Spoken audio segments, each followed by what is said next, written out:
Pour plusieurs, le décibel est une bête mystérieuse. Eh bien, suivez-moi, vous allez voir, c'est pas trop compliqué. Qu'est-ce qu'on a sur cette plaquette Hewlett-Packard? Je vous donne en mille le condensateur électrolytique. Bidouilleuse, bidouilleur, salut!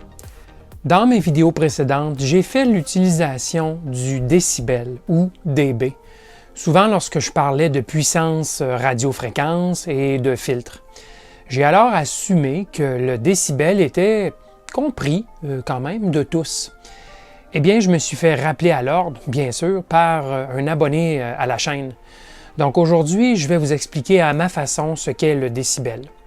J'espère pouvoir vous faire comprendre les avantages d'utiliser le dB et qu'au final, vous serez à l'aise avec cette échelle logarithmique.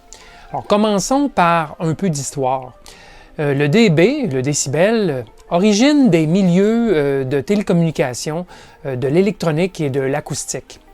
Au début de la téléphonie, les entreprises de téléphone américaines cherchaient à uniformiser entre elles la mesure de l'atténuation du signal sur les paires cuivrées. L'unité de mesure décibel a été définie vers 1924 en l'honneur du fondateur du laboratoire Bell et pionnier des télécoms, Alexander Graham Bell, bien sûr. Le décibel, dB, est le dixième du Bell, décibel. Autrement dit, 10 décibels valent 1 Bell. Mais cette valeur, le Bell, n'est pas utilisée. On ne parlera que du décibel. Aujourd'hui, beaucoup des champs de l'ingénierie utilisent le décibel. Notez que le dB ne fait pas partie du système international de poids et mesures. Pourquoi? Parce qu'il exprime un rapport, donc une relation mathématique entre deux quantités, et est donc sans unité de mesure absolue. Justement, regardons la définition du décibel. Le dB exprime le rapport de deux valeurs de même unité de mesure, que ce soit des watts, des volts ou autres. Mais ce rapport est converti en valeur logarithmique. Pour exprimer un rapport de puissance, la valeur en dB sera 10 fois le logarithme en base 10 du rapport des deux puissances à comparer. Ici, on dira puissance 2, puissance 1. Le logarithme en base 10, ou simplement le log, est une fonction de base disponible sur toutes les calculatrices scientifiques. Pour exprimer un rapport de tension ou de courant, la valeur en décibels sera calculée par 20 fois le logarithme du rapport des deux tensions, V2, V1, ou des deux courants, I2 ou I1. Ça, ce sont les deux définitions à retenir. Ce sont des définitions purement mathématiques. Ne cherchez pas à comprendre plus que cela, acceptez-les tout simplement. Si vous êtes plus ou moins à l'aise avec l'utilisation de ces formules, vous pourrez vous référer à des tables déjà compilées pour vous simplifier la vie. On verra cela un peu plus tard. Alors, pourquoi utiliser le décibel? D'abord, il permet de comprimer des rapports de grandeur immenses dans une échelle beaucoup plus petite, étant donné l'utilisation de la fonction logarithmique. Regardez cette table qui montre la correspondance décibels à gauche et rapport de puissance dans la colonne centrale. Une gamme simple de plus 100 dB à moins 100 dB représente des facteurs variant de 10 milliards à 1 10 milliardième. Aussi, de par leur nature logarithmique, les calculs utilisant les dB consistent en des additions et soustractions de nombres plutôt que des multiplications et des divisions. C'est pas mal plus facile d'utilisation, les décibels, lorsqu'on fait des calculs mentaux. Vous allez voir plus tard avec quelques exemples.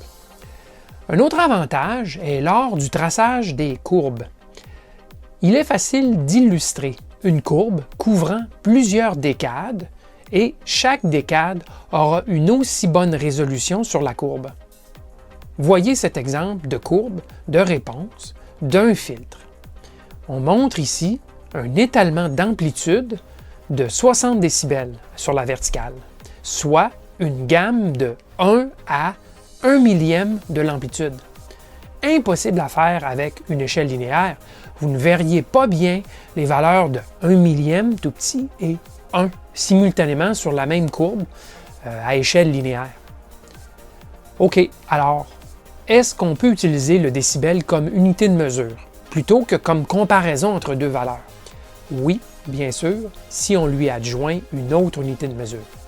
Des exemples: dBm, décibel milliwatt, dBV, décibel volt, dBk, décibel Kelvin, pour nommer que ceux-là. Regardons le dBm, le décibel milliwatt, plus particulièrement car c'est une unité de mesure de puissance beaucoup utilisée en radiofréquence. Je l'ai utilisé dans d'autres vidéos précédemment. La valeur en dBm égale 10 fois le logarithmique de P2 divisé par 1 milliwatt. P2 doit évidemment être aussi exprimé en milliwatts. Pour se simplifier la vie, on peut utiliser une table qui aura été compilée avec cette formule-ci. Je vous montre cette table de correspondance du dBm. Elle représente une mesure de puissance comparée à 1 milliwatt. Donc, 0 dBm égale 1 milliwatt, pas 0 milliwatt. 0 dBm, c'est le centre de notre échelle, 1 milliwatt. La référence de comparaison. Rappelez-vous de cela, 0 dBm, 1 milliwatt. Plus petit que 1 milliwatt, et on aura une valeur en dBm négative. Plus grand que 1 milliwatt, et on aura une valeur positive. C'est ainsi que fonctionne le calcul logarithmique. Maintenant, rappelez-vous des deux règles suivantes.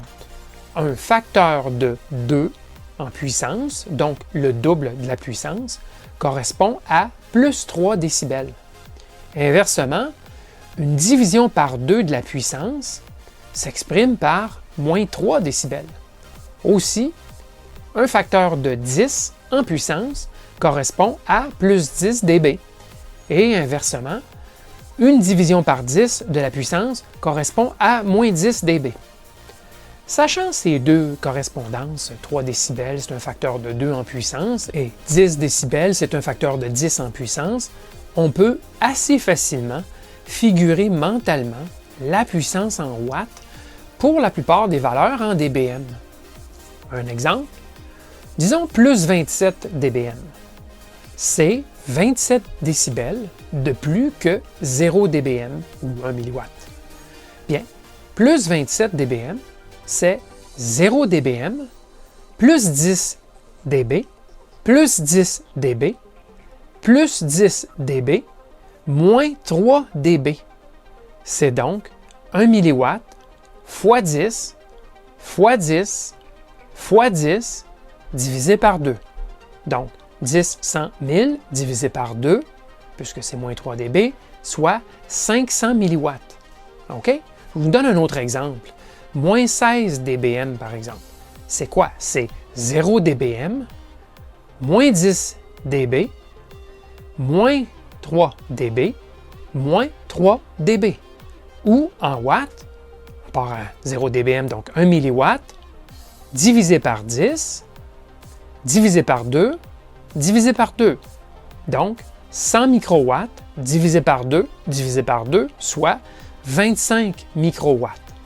OK. Maintenant, quand on dit que 0 dBm, c'est 1 milliwatt, bien c'est 1 milliwatt, peu importe sur quelle impédance ce milliwatt est mesuré. Mais à quelle tension en volts correspondent les valeurs de puissance en dBm? Ah là, par contre, on doit tenir compte de l'impédance du circuit. On applique la loi d'Ohm, tout simplement. P égale V carré sur R, donc dans le cas de l'impédance, on dira P égale V carré sur Z. Donc, si j'isole V, j'obtiens V égale la racine carrée de P fois Z. Z est évidemment l'impédance ici. Si vous faites le calcul pour Z égale 50 ohms, vous obtiendrez 223 ou 224 millivolts RMS, donc efficace. À 75 ohms d'impédance, 0 dBm ne sera pas 224 millivolts, ce sera 274 millivolts. Donc, attention à la correspondance puissance et tension, qui est fonction de l'impédance du circuit, tout simplement en appliquant la loi d'Ohm. OK, je retourne à cette table de correspondance du dBm watt-volt. Cette table a été produite pour une impédance de 50 ohms. Je vous fournis un lien pour son téléchargement en format PDF dans la description de cette vidéo. Je vous recommande fortement de l'imprimer. Vous devriez toujours l'avoir à portée de la main dans votre atelier. C'est plus rapide que la calculatrice. Profitez-en pour la plastifier même. Bon, on a vu le rapport de puissance en dB calculé comme 10 fois le log de P2 sur P1. C'est pour la puissance. Si on remplace P1 par 1 mW, on obtient une mesure P2 en dBm. Qu'en est-il des rapports de tension ou de courant? Eh bien, rappelez-vous que le calcul n'utilise pas 10 fois le log, mais bien 20 fois le log de V2 sur V1 pour la tension ou 20 fois le log de I2 sur I1 pour le courant. On s'attend donc à une échelle différente, telle que montrée dans cette table. Rappelez-vous que le double de tension, c'est 6 décibels de plus, pas 3 décibels comme avec la puissance. Et le facteur de 10 en tension ou en courant, c'est 20 décibels, pas 10 décibels. J'espère que vous ne serez pas trop mélangés.